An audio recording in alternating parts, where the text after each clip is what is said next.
Let's go, motherfucker.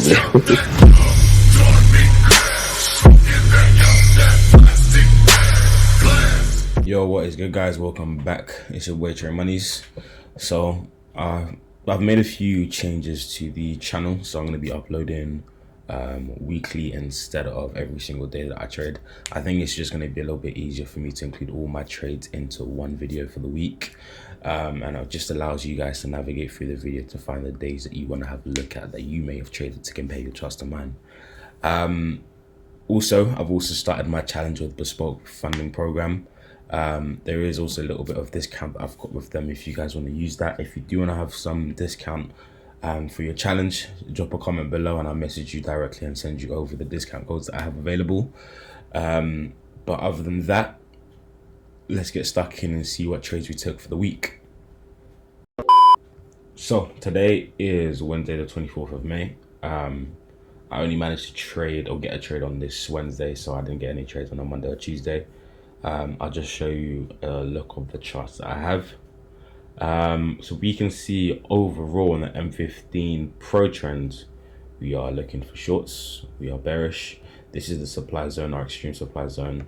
However, price hasn't even got anywhere close to that. So what we've done instead, we've traded the internal price action, which is around here, which gave us a break of structure down here, our first inducement sweep and our extreme POI. So we're just continuing to trade short in line with the trend of the M15. On the M5, what we've got here, we've just got pro trend bearish price action as well.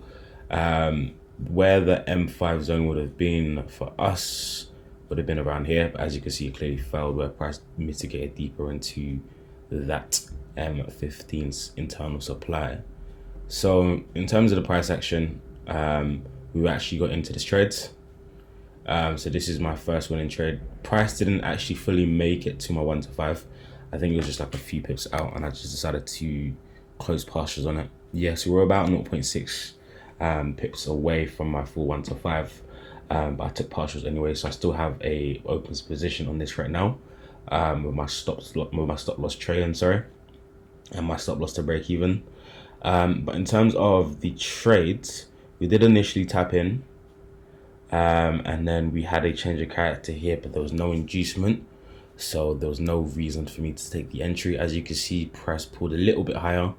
As I've mentioned, my favorite kind of entry, an FU, taking the liquidity towards the left hand side. It then gave us a change of character.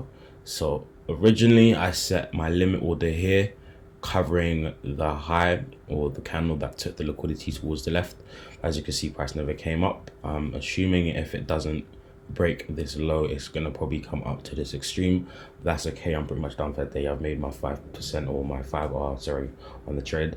At the moment I'm using 0.25% risk. I've already got myself into some profits, so I'm just going to increase my risk to 0.5. But at the moment, when I started my challenge, I was using 0.25 risk until I got myself at least into 1% profit, which I managed to do obviously with this trade. But right now, this trade has gone to 1 to 5, and I'm not too fast. I did close it, partial it slightly early, but I still have a trailing stop loss or stops to break even. So there still is a bit of profit that still can be made if it decides to go lower. If it doesn't go lower, breaking this lower, I can imagine more than likely it's going to come higher. But anyways, back to the explanation. So price gave us a change of character after our inducement was taken on the high, our liquidity towards the left. So I put my limit order here and my stop losses above the high. Price then continues to go lower, and as you can see, the inducement was taken right here. This would have been actually a invalid zone to trade, purely because it's just an inside bar to this bit of price action here. So essentially what price action did was this,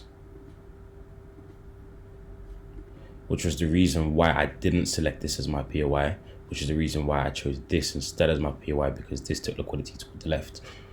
Hence the reason why I chose this as my entry candle. And of course I went break even from the low that caused the mitigation, and then aimed for 1 to 5, but of course break even here first, partials at 1 to 5, and stop losses are being trailed right now as we speak. But that is pretty much me for the week. I'm currently in profit, so there's not really too much to say other than that. But of course, I'll see you guys next week. If there are any trades that I do take, stay safe and peace.